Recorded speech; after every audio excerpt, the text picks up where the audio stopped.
இன்றைய உலக அரசியலை உற்று நோக்கும் போது நமது நாட்டு தேர்தல் நினைவுக்கு வருகிறது.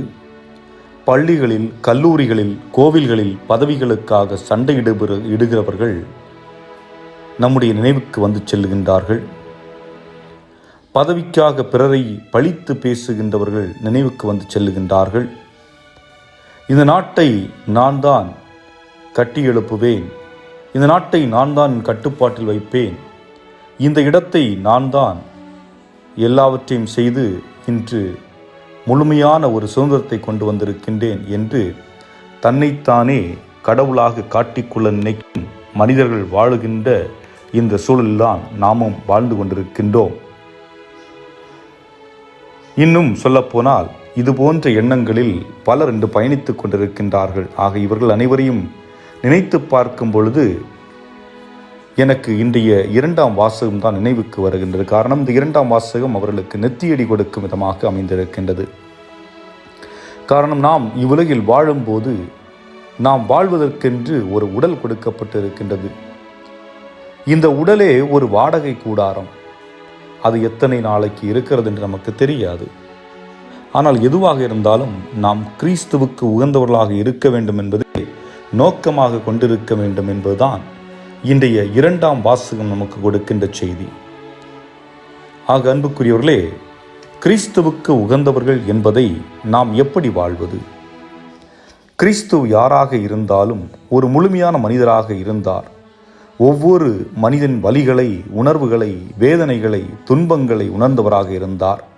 இந்த சமூகத்தால் புறக்கணிக்கப்பட்டவர்களையும் அதே சமூகத்தால் மக்களால் பெரிய பதவிகள் வகித்தவர்களையும் சமமாக கருதினார். அவருக்கு ஏழை பணக்காரன் என்ற வேறுபாடு இல்லை. துன்ப துயரத்தில் இருந்தவர்களை நெருங்கினார், அவர்களை தொட்டார், அவர்களை குணப்படுத்தினார். பசியால் வாடியவர்களுக்கு உணவு கொடுத்தார், வேதனையில் இருந்தவர்களுக்கு ஆறுதல் கொடுத்தார்.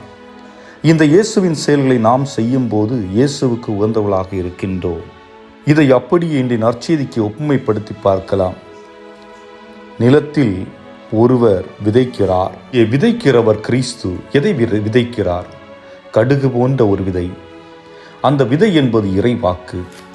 அந்த இறைவாக்கை வார்த்தையால் மட்டும் விதைக்கவில்லை, தன் வாழ்வால் விதைத்தார். அதுதான் விருட்சமாக இன்று மரமாக பலதரப்பட்ட மக்களுக்கு கனி கொடுக்கும் மரமாக எழுந்து நிற்கிறது. நாம் எத்தனையோ புனிதர்களை பற்றி கேள்விப்பட்டிருக்கிறோம். இவர்கள் ஏன் புனிதர்களானார்கள்? காரணம் ஒன்றுதான், அவர்கள் இயேசுவின் வார்த்தையை, அவரது வாழ்வை வாழ்வாக்கினார்கள். புனித அன்னை தெரேசா என்றால், என் பெயரால் நீ எதை எதை இந்த மக்களுக்கு செய்தாயோ அதையெல்லாம் எனக்கே செய்தாய் என்பதற்கேற்ப வாழ்ந்தார். ஏழைகளுக்கு அடைக்கலம் கொடுத்தார். நோயுற்றோருக்கு ஆதரவு மட்டுமல்ல, அவர்களுடைய புண்களை துடைத்து சுத்தம் செய்யும் அளவிற்கு தாழ்ச்சியோடு இறங்கிச் சென்றார். அதை போன்று புனித தேவசகாயம் பிள்ளை என்று எடுத்துக்கொண்டால், அவர் இயேசுவின் போதனையை உள்வாங்கி இயேசுவுக்கு மட்டுமே உண்மையாக இருந்தார். தவறு எது, சரி எது, யாரிடம் இருந்தால் என் ஆன்மா மகிழ்ச்சியாக இருக்கும் என்ற தெளிவு அவரிடம் இருந்தது. அந்த தெளிவை தனக்குள் மட்டும் புதைத்து கொள்ளாமல் மற்றவர்களுக்கும் கடத்தினார். இயேசுதான் உண்மையான கடவுள், இயேசுதான் உண்மையான மீட்பர் என்பதை மற்றவர்களுக்கும் அவர் தன்னுடைய வார்த்தையின் வாயிலாகவும் வாழ்க்கையின் வாயிலாகவும் கொண்டு சேர்த்தார். ஆக தன் உடலை விட, தன் உயிரை விட இயேசுவே முக்கியம் என்றுதான் தன் வாழ்வை அர்ப்பணித்தார். புனித குழந்தை தெரேசாவின் வாழ்வை பார்த்தால், தன்னை ஒரு பந்தாக கருதி இயேசுவின் கரத்தில் கொடுத்து, இயேசுவே உம் விருப்பம் போல் என்னை எதுவும் செய்யும் என்று அர்ப்பணிக்கின்றார். தான் இறப்பதற்கு முன்பாக சாவின் தருவாயில் இருக்கின்றார். தன் மீது கோபமாக சுற்றித் திரிந்த ஒரு சகோதரியை அழ வைக்கின்றார். அந்த சகோதரி அழுவதற்கான காரணம் என்ன என்று யோசித்து பார்த்தால் புரியும். அடிப்படையில் அந்த மூத்த சகோதரி அதிகமாக கோபம் கொண்டவர்.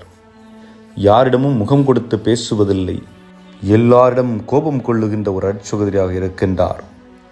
யாரிடம் சரியாக பேசுவதில்லை. அப்படிப்பட்ட ஒரு சூழலிலே சிறுமலர் தெரேசா இந்த சகோதரியை பார்க்கின்ற பொழுது புன்சிரிப்பை சிரித்துவிட்டு அங்கிருந்து கடந்து விடுவது உண்டு.